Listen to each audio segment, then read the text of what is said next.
Pingos nos Is desta terça-feira está no ar ao vivo e a gente recebe agora um convidado. Logo na abertura do programa eu já anunciei essa entrevista do dia. O assunto: o Ministério Público Federal abriu um processo por improbidade administrativa contra o ex-ministro da Educação, Abraham Weintraub. Ele foi acusado de atentar contra princípios da administração pública, como moralidade, honestidade e lealdade às instituições. Na ação, o Ministério Público Federal relembra uma declaração do ex-ministro sobre maconha nas universidades. Então a gente fala agora sobre esse assunto e outros também, é claro, com o próprio ministro Abraham Weintraub. Ministro, boa noite, obrigada pela participação aqui em Os Pingos nos Is, seja bem-vindo. Eu que agradeço, Adriana. Boa noite, Augusto, boa noite, Zé Maria, boa noite, Fiuza e Ana Paula. Boa noite a todos que estão ouvindo. Eu agradeço a oportunidade de me defender, né? Porque quando a gente escuta uma coisa dessas, improbidade administrativa por atentar contra, né? Parece que eu estou envolvido com acusação de roubo, com acusação de corrupção, e o que se acaba vendo no detalhe, quando se abre a matéria, é porque eu falei que havia drogas na universidade. E isso é improbidade administrativa. Veja, não somente falei, como eu tentei passar medidas e ações para permitir que a polícia entrasse nos campi das universidades para poder combater o consumo, o tráfico, plantação, o fabrico e a fabricação. E, aparentemente, isso é improbidade administrativa. Todas as dezenas de ações que a gente entrou lá, de problemas de gestão do dinheiro público, malversação do dinheiro público, fraude em diplomas, um monte de escândalos, financiamentos mal explicados. Eu acho que foram 36 ao todo. Essas, nada. Um ano depois, surge uma acusação, e essa chamada, né? A chamada improbidade administrativa, o nome parece horroroso. Os jornais todos mostram isso, né? Improbidade administrativa Weintraub. Eu até fiz no meu canal do YouTube um desabafo explicando no detalhe quão revoltante é, né? É uma chamada muito negativa, né? E eu não acho que eu fiz nada de errado, pelo contrário, eu acho que o lugar de consumo de droga não é... Universidade, aliás, droga é ilegal, não pode consumir em lugar nenhum, muito menos numa universidade paga com dinheiro do pagador de imposto. Augusto? O que caracteriza essa improbidade administrativa? Como é que é essa figura jurídica? Eu, ao falar que havia consumo, tráfico, plantação, fabricação de metanfetamina em laboratórios, eu estava denegrindo a imagem da universidade pública e, por isso, eu prejudiquei. E essa é a acusação. Assim, quando você abre, eu fiquei atônito. Realmente, eu gravei um vídeo. Geralmente, eu sou relativamente frio. Eu até gravei um vídeo no YouTube para explicar, porque realmente mexeu comigo, né? As pessoas abrem... E quando aparece isso, né? Um ano depois da acusação, ficou esquecido. Um ano depois, reaparece esse assunto, logo depois de uma pesquisa aí que foi feita, de opinião, né, de intenção de voto, que tinha o meu nome. Então, assim, é revoltante, né? É revoltante. A pergunta agora de Brasília, Zé Maria Trindade, Zé. Salve, ministro. Tudo bem, Zé Maria? Ministro, prazer te ver de novo. Uma avaliação Pois é, eu queria que o senhor fizesse uma avaliação, ministro, dos novos rumos do governo do presidente Jair Bolsonaro, desse alinhamento com o Centrão e uma nova situação política, inclusive, que ele está enfrentando. Como é que o senhor vê os novos rumos do governo? Assim, eu estou mais afastado. Eu não tenho tido contato com o governo como no passado, longe disso. Eu ainda converso com algumas pessoas, mas longe como quando eu era ministro. E eu repito que eu falei várias e várias oportunidades, inclusive fica muito claro. Eu realmente desejo, e no que eu puder vou ajudar, para que o governo do presidente Bolsonaro dê certo. Gosto do presidente, eu tive um contato, um convívio, gosto dele. Torço para que dê tudo certo, o que eu puder fazer.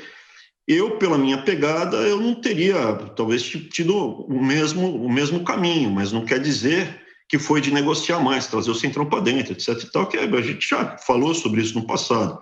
Mas eu realmente espero que dê certo e torço para que tudo caminhe bem. Não tenho Não tenho muito mais o que eu possa agregar. A pergunta da Ana Paula Henkel, vamos seguindo assim, Ana? Boa noite, ministro. Bom, que vespeiro, né? A gente sabe que o vespeiro educação no Brasil é um vespeiro perigoso, tomado aí também por sindicatos e pela esquerda. Eu queria perguntar para o senhor o seguinte: o senhor tão familiarizado com o ensino americano, onde os recursos, a maior fatia dos recursos financeiros, essa maior fatia vai exatamente para as escolas de base, né, para o ensino médio, e aí depois as universidades são pagas. A gente vê no Brasil hoje, infelizmente, a pirâmide, né, inversa. Alunos aí de escolas que podem pagar escolas privadas se preparam então para o Enem, passam e acabam indo para instituições gratuitas federais. Como inverter, ministro, essa pirâmide no Brasil, sendo que isso é um vespeiro, como eu comentei, né, muita histeria em relação à educação, e como a gente tentar trazer para o Brasil o que nós temos aqui nos Estados Unidos de ter uma base educacional gratuita, primeiro com crianças e adolescentes, para que eles se preparem para ingressar em universidades mais tarde. Ana Paula, assim, eu vou tentar ser responder de uma forma mais ampla possível, porque eu não quero ser indelicado. O trabalho lá do ministro já deve ser bem árduo, tocar tudo isso, então não quero mudar simplesmente as linhas gerais. Você falou bem, existe uma inversão, a gente prioriza o ensino superior. O ensino superior não tem gerado os resultados esperados, isso é, a pessoa se forma, o dinheiro investido nela, né? Então um diploma de uma federal é em torno de R$500 mil para a pessoa se formar. Se você der R$500 mil na mão da pessoa, é capaz né, que ela vai fazer um curso qualquer aí e no final vira motorista de Uber, se ele não escolher bem o curso. Não estou falando de engenharia, agronomia, química, enfermagem, estou falando de outras matérias aí que o cara vira, quando formado, ele se torna motorista de Uber. Se você desse R$500 mil na mão dele, provavelmente ele faria uma universidade privada pela metade do preço e o resto ele abriria um negócio ou investiria em outras coisas. Então, assim, eu vejo como uma destruição de valor. Eu concordo contigo, a prioridade tem que ser para a criança, mas eu não queria entrar muito nesse assunto, porque para evitar de criar qualquer marola para o atual ministro, entendeu? Eu realmente acho que o que eu tinha para falar de educação lá no passado, eu posso falar do que foi feito, defender um pouco o legado, mas eu não queria meter muito bedelho para não atrapalhar. O que eu tinha para falar ali eu já falei. Acho que tem muita coisa errada, né? E tem muitos interesses. O que eu descobri lá no MEC é que é um jogo de muitos interesses. Você enfrenta a ideologia, o pessoal que quer doutrinar, você enfrenta a corrupção, você enfrenta os grandes monopolistas que agora estão consolidando. Aquilo que eu vinha falando enquanto eu era ministro está acontecendo. Está havendo a consolidação de 2 ou 3 grandes grupos educacionais no Brasil comprando tudo quanto é universidade e escola pequena e média privada que faliu durante essa crise. A partir daí eles ficam grandes e jogam o jogo do monopólio-oligopólio, que é jogado em outros setores, né? Que você vai do chocolate, da cerveja, de banco, você vai papel e celulose, proteína animal, tudo vai virando monopólio-oligopólio no Brasil nos últimos 20, 25 anos. E quando eu cheguei lá, eu vi nitidamente que o processo estava acontecendo também na área educacional. Então, são 3 grandes forças ali que você tem que enfrentar, que eu enfrentei, que é a corrupção, que são os oligopólios, os cartéis, né? Você está tendo uma cartelização, e a ideologia, né? A ideologia também é muito forte. Os Pingos nos Is recebe gentilmente nessa noite de terça-feira a participação, a entrevista do ex-ministro da Educação, Abraham Weintraub. A gente segue com a pergunta do Rio de Janeiro, do Guilherme Fiuza. Boa noite, ministro. Quais são, no seu entender, os representantes, os grupos principais desses oligopólios que o senhor aponta na área de educação? Você pega, assim, se você pegar, é muito fácil de identificar. Eu tenho que tomar cuidado com todas as acusações aqui para não sobrar. Veja, eu recebi muitos processos e eu praticamente estou livre de todos. Eu estou agora com esse novo que entrou de improbidade administrativa por falar que tem droga nas universidades, que para mim foi chocante descobrir. Depois eu fui ver, eu fui o único ministro até hoje a enfrentar, a falar que tem um problema de drogas nas universidades. E depois o que acontece? Eu tenho que tomar cuidado para não citar nomes, mas os nomes estão aí muito evidenciados, né? Você cria, são essas grandes famílias, corporações que já controlam setores inteiros da economia, eles criaram algumas ONGs, que são famosas, que estão aí há 15, 20 anos, fundadas por ex-ministros da educação, que estão lá, fundadas por grandes players, participantes do setor, e essas ONGs, né, elas atuam diretamente no MEC, como pressão, no Congresso, fazendo lobby, e mudando leis e permitindo que haja essa consolidação, repasse de recursos, financiamentos públicos para entidades privadas, e vão tendo lucros enormes, consultorias, né, para estados, municípios. Você vê nitidamente que tem uma série de ex-ministros da educação que trabalham para para atuais empresas do setor, que eram as empresas com quem esses ministros lidavam. Entendeu? Então, assim, é muito complicado. Para mim, Brasília foi uma experiência surpreendente. Eu fiquei muito mal impressionado com tudo que eu vi lá, não do presidente Bolsonaro, não. O presidente Bolsonaro tem que enfrentar tudo e mais um pouco.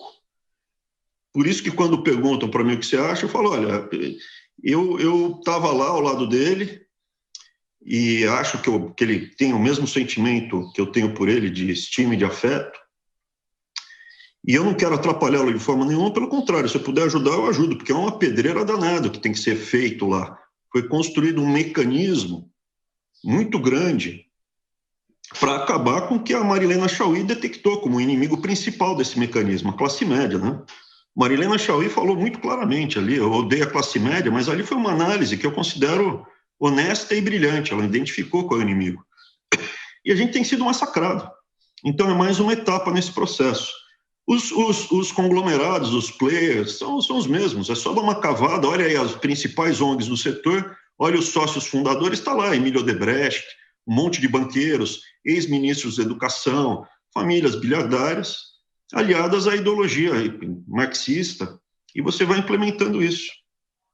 Ministro, a gente tem acompanhado algumas notícias nesses últimos dias. O senhor tem a intenção de se candidatar no próximo ano a algum cargo? O senhor citava agora há pouco pesquisas eleitorais. Se sim, a qual cargo? E acredita que o processo agora movido pelo Ministério Público Federal por improbidade administrativa poderia atrapalhá-lo nesse sentido? Não, assim, eu pedi esse espaço para me defender porque realmente me magoou utilizar a improbidade administrativa na chamada desses jornais pertencentes a algumas dessas famílias. Então, por exemplo, a família Frias, ela tem a Folha, tem a UOL, e tem também gráficas que atuam no MEC, atuavam, né? Que gostariam de voltar, inclusive, né? Então, assim, você vê nitidamente, as chamadas são muito maldosas, eu acho. Porque ela não explica que eu estou sendo acusado de improbidade administrativa por lutar contra as drogas. Então, isso para mim que eu fiquei realmente chateado. Mas, voltando à sua pergunta, olha, eu não sou filiado a partido nenhum, nunca fui filiado, eu não participei da vida política quando eu era estudante, num grêmio. Eu queria me formar, trabalhar, queria namorar com a minha esposa atual, né, que eu sou a esposa única, né, não tem atual, eu estou com ela há 30 anos. Então, meu negócio era namorar, trabalhar, ganhar dinheiro.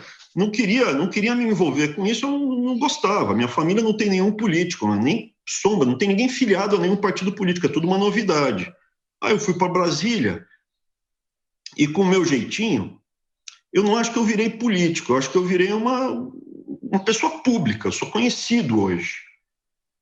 E para mim a política não me atrai, porque eu não gosto do que eu vi em Brasília. Realmente se aquilo lá é política, eu não gosto de fazer, eu não gostaria de fazer política. É duro. Agora, eu topo ajudar.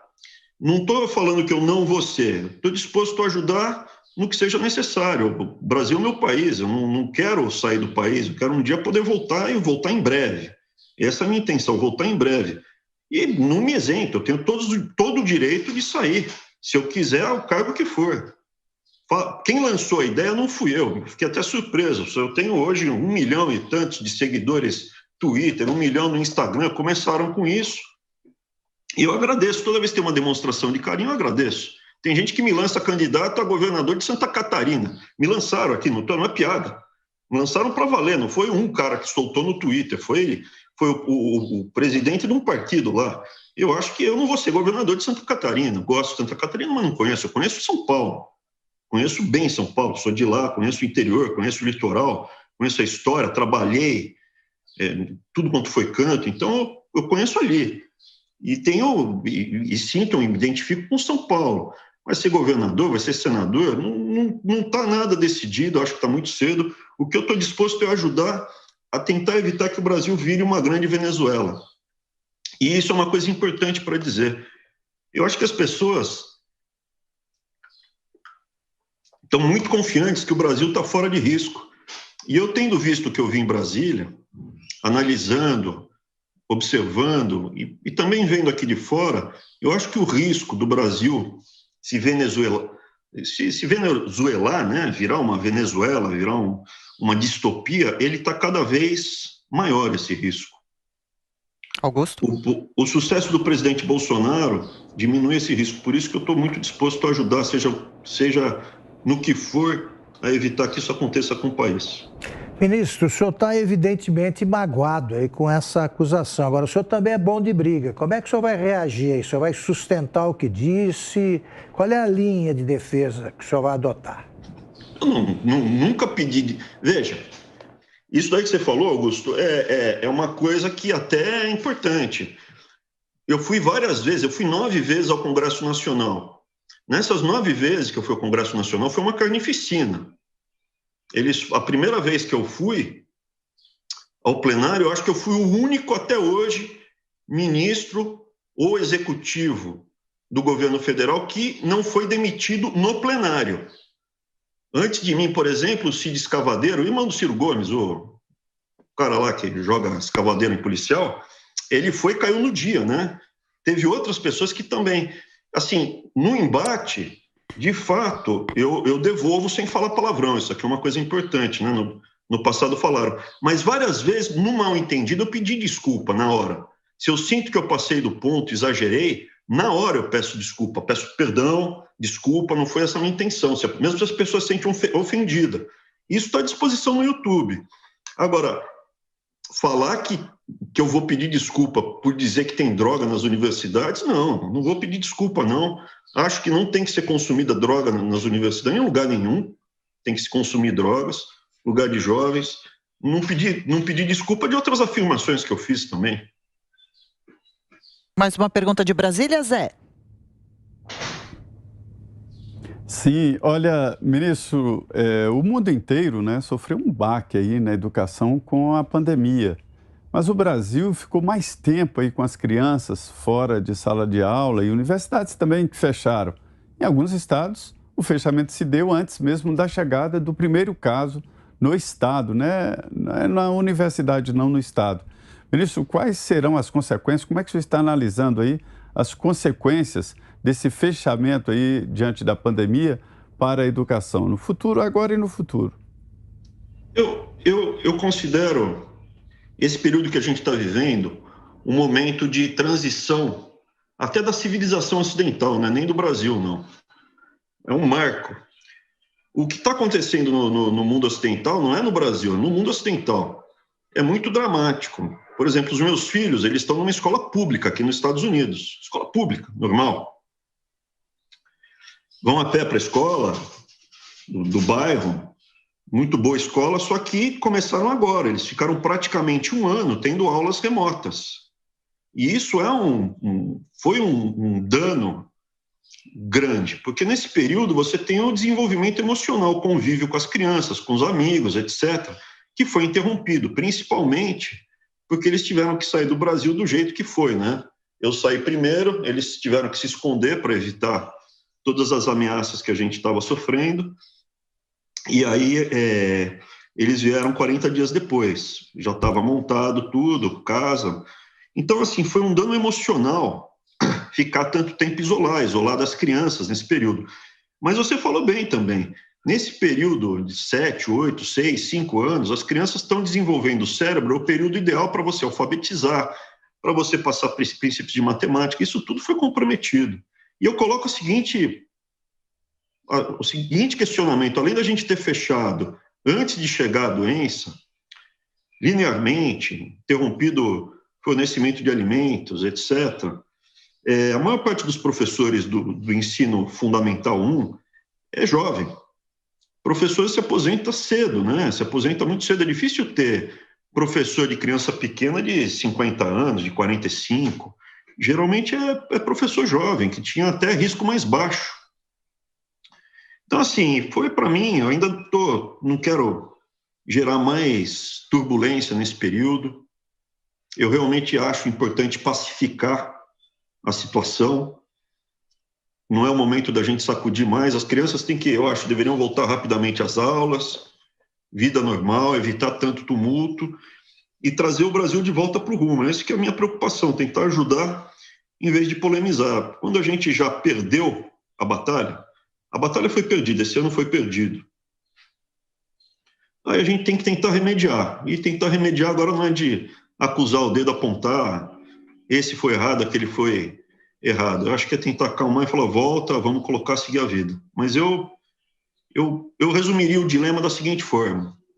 Se eu tivesse 75 anos e me deparasse com a seguinte situação, eu moro com os meus netos em casa e diante do risco de eu contrair Covid, ter complicações da Covid e poder vir a morrer, ou os meus filhos perderem um ano inteiro de vida, de aula, de convívio, eu preferia correr o risco. Eu, Abraão, falaria para os meus netos, podem ir para a escola, e o seu avô já viveu 75 anos, eu prefiro que vocês não percam um ano inteiro de escola, eu correria esse risco, ou me isolaria no quarto, enfim.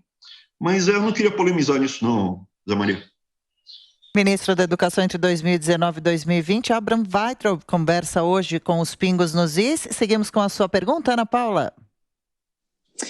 Ministro, a gente sabe que tem muita água para passar debaixo dessa ponte aí da eleição presidencial do ano que vem e, assim como o senhor, morador aqui dos Estados Unidos, é muito difícil explicar como que uma Corte Suprema solta, né, e cancela e anula todas as condenações de Lula e agora ele aí solto para concorrer a presidente em 2022.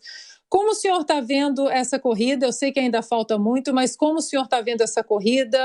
Lula, Bolsonaro, Ciro ali brigando, né, com Lula pela atenção da esquerda.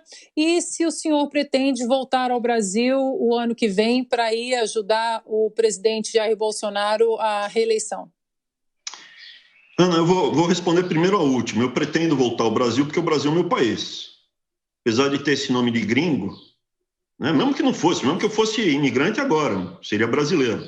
Mas a minha família, por parte de mãe, está no Brasil desde sempre. Sempre esteve, né?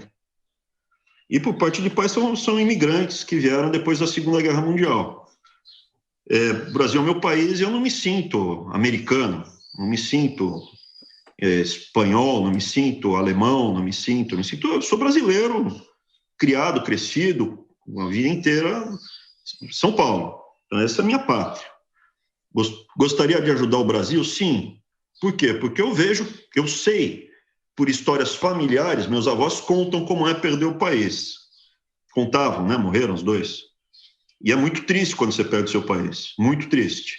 E eu estou vendo muita gente aqui, venezuelanos, cubanos, várias outras pessoas que eu já convivia, mas eles relatam como é que é perder o país. Você vira uma tristeza, uma pessoa sem raízes. É muito ruim perder o país. Além disso, eu diria que o Brasil é um país com um potencial muito grande. Infelizmente, como você falou, muito boa pergunta, nós não conseguimos avançar o que a gente gostaria no combate à corrupção, no combate aos privilégios, aos monopólios, oligopólios. o que os americanos aqui fora chamam, né, de rule of law, isso é, vale a lei prevalece e você não tem os amigos do rei, você tem a lei. A população defende a lei, diz o que é a lei, seja através dos seus representantes ou diretamente, e cabe a todo mundo obedecer, e todo mundo é igual perante a lei, não tem gente melhor, mais igual, mais bonita. Eu não vou entrar nos nomes, para não também, eu não quero, principalmente estou aqui no Banco Mundial, eu não queria ficar me envolvendo com a eleição diretamente nesse aspecto. Mas eu diria que certos nomes, não é que o problema é que eles estão aí há 30 anos. Certos nomes que estão no Brasil, eles assombram nós, brasileiros, as nossas famílias, há muitas e muitas gerações. É o bisavô do cara, é o trisavô do cara, é o avô do cara, é ele, e já está preparando o filho para parasitar na gente. Esse que é o problema, é isso que me revolta. Não tem fim essa sanha. Eu olho para a história, se você pegar, você olha o golpe de 1889, quando Dom Pedro é derrubado por alguns oligarcas, né, alguns senhores de escravos que queriam ser indenizados, e o imperador falou não, junto com alguns militares, poucos generais golpistas, a maioria não era a favor. Pô, um dos generais era, acho que avô do Fernando Henrique, pô. Essa turma não solta o osso. Vai procurar outra profissão, vai ser dentista, vai ser, sei lá, enfermeiro, arruma outra coisa para fazer, dá um sossego para a gente. Então, isso que me dá um pouco de tristeza. Né? Os nomes que você fala aí, a maioria está parasitando. Os nomes que a gente começa a ver, a maioria está parasitando, o cara já vem falar, eu tenho direito adquirido, eu estou fazendo, a minha família faz isso há 200 anos, porra, aí tá louco. Os pingos nos is desta noite, em entrevista ao ministro Abraham Weintraub. Agora são 18h59. A próxima pergunta do Rio de Janeiro agora, Guilherme Fiuza. Ministro, falando em parasitismo, o senhor conheceu de perto a situação de aparelhamento do sistema de ensino no Brasil, especialmente do ensino superior. Eu queria destacar uma situação específica e lhe perguntar que instituição ou que instituições estão falhando quando aparece dentro do campus da UFRJ, Universidade Federal do Rio de Janeiro, um painel luminoso com dizeres de panfletagem política, no caso, contra o presidente da República. É uma aberração e eu queria saber, na sua opinião, que instituição ou que instituições falham nesse momento pontual de uso de um campus universitário para esse fim. Fiuza, a sua pergunta é bacana pelo seguinte, eu fiquei surpreso com a profundidade do mecanismo. E ele não é simplesmente a doutrinação, são 3 engrenagens. Eu até tenho um videozinho no meu canal lá que eu explico um pouco mais sobre isso. São 3 engrenagens que elas trabalham juntas, isso é, tem gente que está lá pela corrupção, é um dos maiores orçamentos, são 160 bilhões de reais por ano, só no MEC, fora quando você coloca estados, municípios, é uma fortuna.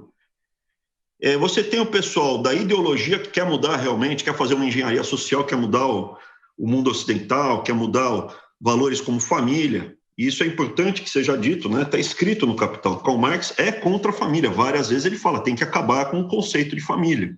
Tem que acabar com isso.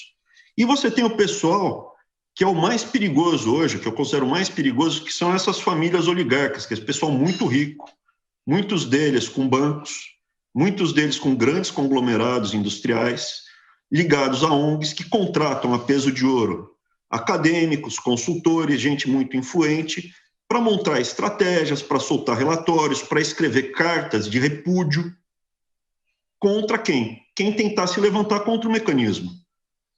Esse movimento que elegeu o presidente Bolsonaro foi um movimento das famílias brasileiras, basicamente de classe média, porque o pobre, muito pobre, ele não consegue se mobilizar. Ele está da mão para a boca. Quem tem algum recurso, um marceneiro, um mecânico, um padeiro, um dono de padaria, eles se mobilizaram. E todo mundo se juntou para eleger o presidente Bolsonaro. E agora está tendo um contrafluxo desse movimento. A gente, visivelmente, perdeu espaço. Por isso que eu falo, o presidente Bolsonaro está tentando administrar, de uma forma suave, sem rupturas, uma mudança interna desse mecanismo. mas visivelmente a gente teve que retroceder um pouco na agenda. Não por vontade própria, eu acho que por cálculo de negociação. Nesse processo eu saí do governo. Mas esse mecanismo, a parte mais perigosa, o que me surpreendeu não é o pessoal que tatua Che Guevara no coração, o pessoal mais caricato. O pessoal mais perigoso é quem está sentado na Faria Lima, em aliança com os ideólogos, contratando ideólogos de esquerda ou economistas bem aceitos e visivelmente respeitados, entre aspas, e você encontra todo mundo feliz no BNDES, nos contratos do BNDES, nas isenções tributárias que foram aprovadas pelo Congresso Nacional. O grosso do dinheiro não é o que é roubado na corrupção da merenda escolar. O grosso do dinheiro roubado, ele não é nem roubado, né? Porque você, quando tem um monopólio oligopólio autorizado pelo CAD, com repasse federal, é legal. Você não tem nem como dizer que foi roubo. Então, esse que é o mais grave, é lutar contra quem tem uma estrutura legalizada, organizada, que cria bancadas. Essa turma tem bancadas no Congresso, esses bilionários têm bancadas no Congresso para implementar uma ideologia marxista modernizada, para eles ganharem muito mais dinheiro. São 7h04 da noite, obrigada pela companhia, você que nos assiste, nos ouve aqui em Os Pingos nos Is, você que chega agora, estamos entrevistando o ex-ministro da Educação, Abraham Weintraub. Ainda dá tempo de uma última perguntinha sua, Zé Maria? Pois é, ministro, e como quebrar essa lógica? A gente sabe que esse poder é sustentado principalmente pelo Congresso Nacional, através de eleição de deputados, senadores, né? É onde faz a grande força política. A gente vê que o Nordeste, por exemplo, há um conceito muito forte de famílias terem representantes no poder exatamente para transformar o poder em poder econômico. E esta lógica, ela vem se sobressaindo em todos os governos. Como quebrar exatamente essa lógica da política? O senhor disse muito bem, o poder ele sustenta outros poderes e o dinheiro não é retirado diretamente dos cofres públicos, mas através desse, o que o senhor chama mecanismo, é que se alimenta empresas e assim por diante. Como quebrar esta realidade e esta tendência do Brasil?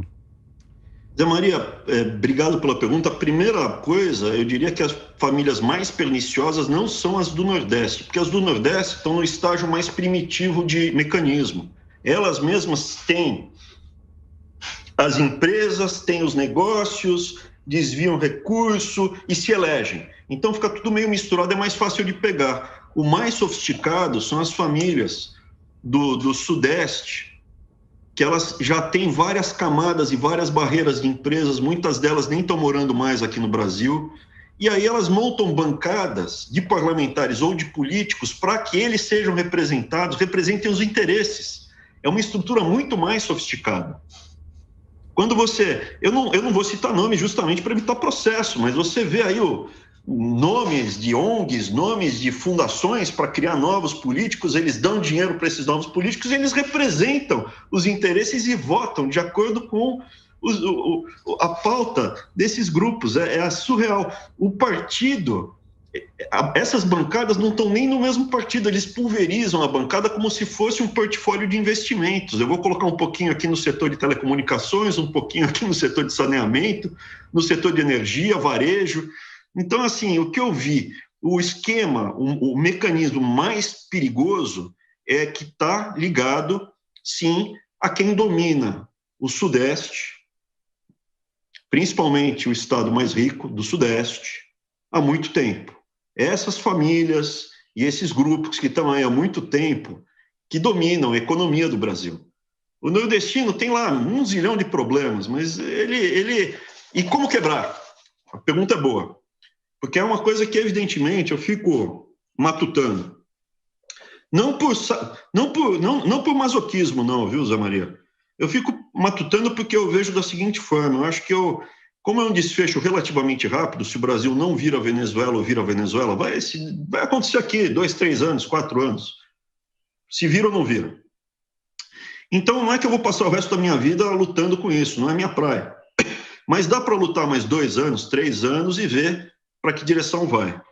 Para mim, o segredo, veja, meu passado como finanças, né? Eu sou um executivo da iniciativa privada, mais de 20 anos de experiência em grandes negócios, grandes empresas, e tenho mestrado em finanças, na estrito senso, na Fundação Getúlio Vargas. Minha vida é essa, administração, economia e finanças.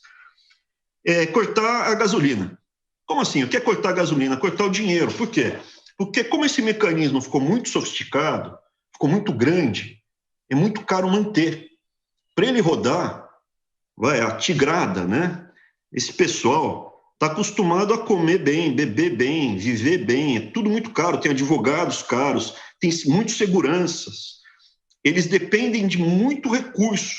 Se você cortar a gasolina, murcha muito rapidamente. O exemplo que eu dou é a Uni. A Uni tem uma estrutura cara. A hora que a gente cortou a grana deles com a carteirinha digital, murchou, acabou a manifestação, fez assim, puf, sumiu. Diminuiu muito. Agora eles estão ganhando dinheiro aí de um grupo imperialista aí que está vindo, cada vez mais se metendo na política brasileira. Mas se a gente cortar a gasolina deles, porque a gasolina deles vem dos nossos impostos. Se a gente reduzir o tamanho do Estado, controlar, cercear, acabar com a teta, com a mamata, eu acho que o próprio ciclo se interrompe, né? É o nosso dinheiro desviado que deixa eles mais fortes para continuar parasitando a gente mesmo. Então, o mecanismo, para mim, ele é desmontado se a gente cortar a gasolina. Então, por exemplo, TV Escola. O pessoal fala da TV Cultura. A TV Escola tinha o mesmo orçamento. Chegou lá para mim um contrato de 550 milhões de reais para gastar. Eu falei, não, pode cortar. Ah, mas a TV Escola existe, não sei quanto. Mas acabou, vai continuar existindo, mas não com dinheiro público, não com dinheiro do pagador de imposto. Tem aqui o Mercosul Educação. Chegou lá, quanto custa por ano? 5 milhões de reais. Há quantos anos tem? 30 anos. O que faz? Não, faz eventos lá no Uruguai, leva pensadores para lá, mas me traz uma ação concreta. Não tem ação concreta nenhuma. Ele fica selecionando militante, dando dinheiro para militante, distribuindo dinheiro para militante para ir para o Rio Grande do Sul militar, para o Uruguai militar, com outros da América do Sul. Então, assim, é o nosso próprio dinheiro que alimenta esse mecanismo. Se a gente diminuir o tamanho do Estado, cortar despesa, cortar gasto, travar, eu acho que ele entra num processo de atrofia, ele para de crescer, e se bobear ele começa a murchar, né? Tá ok. Ministro da Educação entre 2019 e 2020, economista, professor, atualmente diretor executivo do Banco Mundial nos Estados Unidos, Abraham Weintraub. Ministro, obrigada, viu, pela sua participação, bate-papo com a gente aqui nos Pingos nos Is. Tudo de bom, até uma próxima. Eu que agradeço, Adriana, e a oportunidade aí de me defender dessa acusação que eu considero injusta, que me foi feita. Claro, obrigado, gente. Fiquem com Deus, viu? O senhor também, microfone aberto sempre aqui à disposição, ministro. Obrigada. Até agora.